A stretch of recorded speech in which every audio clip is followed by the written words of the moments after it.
up, guys? My name's Devin. This is my 1995 Chevy G10 half-ton. Originally stock, converted into a weekend camper van. Got 80,000 miles on it. Original. Got a 4.3 V6. All pretty stock. Didn't really have to do anything when I bought it. Just threw a new radiator in it. Some new plugs and wires and called it good. Bought it for $1,500, which is a steal, I think. Especially because it's got the barn doors. Got the nice rocket box up top for storage. And the Thule racks. Pretty much for all my soft goods and stuff like that. Sleeping bags, backpacks. The big stuff, you know, keep them out of the interior. Make it nice and clean, lots of room. Got a bike rack on the other side of the rack there. Just picked up a back ladder, like a van ladder. I'm going to mount on the other side to be able to access the bike rack, because it's pretty tall and I'm pretty short, so it's hard to get a bike up there.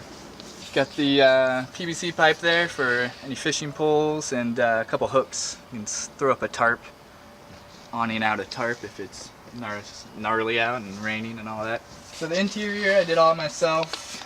It was originally just stock metal, which is great because that's kind of the plan I wanted. See, I insulated all the walls, the floors, and the doors before putting up the 1/4-inch side panels here.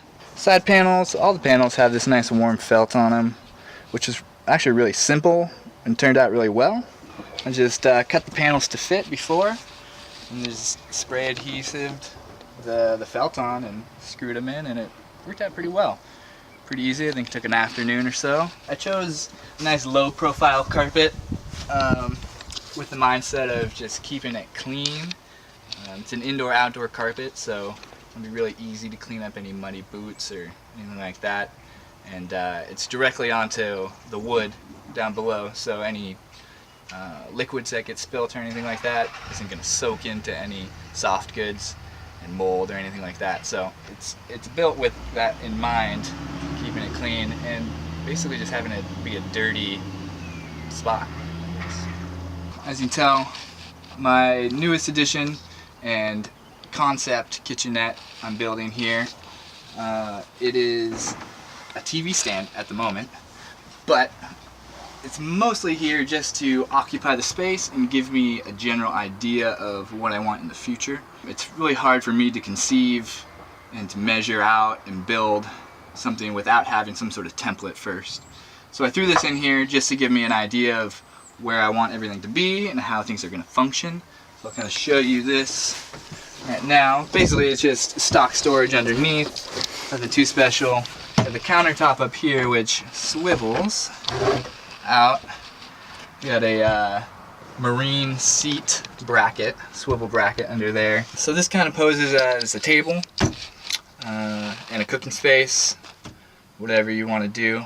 Sink, pretty straightforward.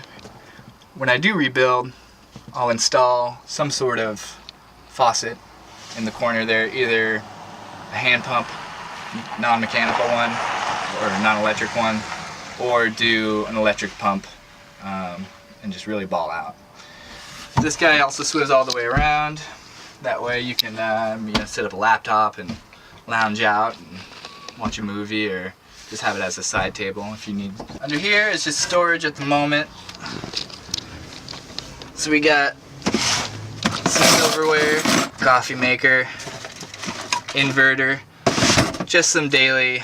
As like I said, this is just temporary. So like my gray water bin is a gallon jug of water. But in the future, this will be expanded and quite a bit bigger. So I'll be able to have room for not only useful utensils and storage, but also nice gray and clean water storage as well. This thing will just get junked. I'll use that as measurements, salvage the bracket, the swivel mount inside, and just rebuild it with nice veneered plywood. Stain it like I did most of the other interior wood, like the bench seat. So we'll move on to the bench. In the couch position right now. Got a 3-inch high density foam mat on top, which is pretty comfortable. We got storage underneath. Swivels up, you can see the raw wood here, and I stained all the wood black up top to kind of match everything else. Nice long piano hinges. Really add more stability to the function. 3 relatively large storage bays. Now to convert, it's quite simple. All you really do, get this out of the way. Got 2 handholds here. Slide that bay out. Bring that guy. And that folds out. The back moves up into an upright position to give a few more inches. And it's about the size of a twin, I think. It's about 6 feet long, so I think a twin might be a little bit longer, but I'm only 5'8", so. How it's mounted and everything, I got a piece of angle iron running this length here, 90-degree angle iron on both sides. That actually, see here, so it's mounted to the wall and the vertical struts, as well as screwed into the wheel well. So it's pretty secure, so that gives a nice base for the bench seat. However, I will need to mount the wood into this angle iron. As of right now, it is not mounted in there, just so I can take it out really quick if I need room, because I've been moving a bunch. So this whole unit actually is in 3 separate pieces, so it's really easy to take out. It's kind of the functional idea behind it is, you know, it doubles as a bench seat and a bed, but within a matter of 5 minutes you can have it be a complete cargo van again. That's kind of the idea behind the whole van, is that opposed to having it be a livable unit, it's more of a weekend style camper van. So it functions as a daily driver. You can get a group of people in here, go to the beach, what have you, as well as stay the night or the weekend in a parking lot or at the campsite. So this is kind of the cargo area, nice and roomy for large totes or coolers or anything like that.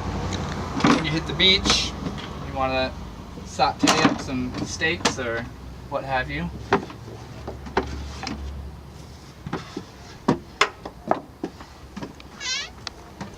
This folds down, gives you a nice cooking surface. We got storage on either side. That's open.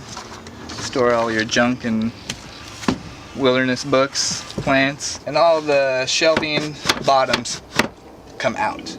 So including this one here, so you can access this bay down below where I keep my spare my tools, and my car jack and all that kind of stuff, jumper cables.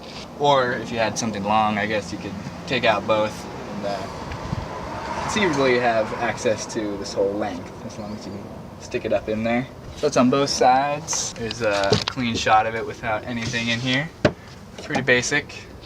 Got the speakers inset, little 4x6s there. So in the future, depends on what direction I go. I like that it's a weekend style camper van. It allows me to be very versatile. However, I do have aspirations to full-time it, either while I'm in school or out of school. So if I do full-time it, there'll have to be some more modifications done to make that more feasible. But, you know, I'm in school right now, and so ideally, if I do full-time it, this would be the best time, because I have access to the college campus pretty much at all hours. Bathrooms, showers, Wi-Fi. You know, I can park relatively close to campus and use their Wi-Fi within my van. I don't know about sleeping there, but so a lot of the amenities would be satisfied while I'm in school. So we'll see how that goes. I'm on a lease right now, but I still have some time left during school. I'm looking to take it on some pretty sweet trips this summer. It's kind of the idea behind it. It's a nice road trip van, the big V6. It's got an overdrive gear, so it gets some decent gas mileage on the highway. My girlfriend and I are planning a 2-week trip down to, well, we're going down to Cali, Burbank, California, for my sister's wedding.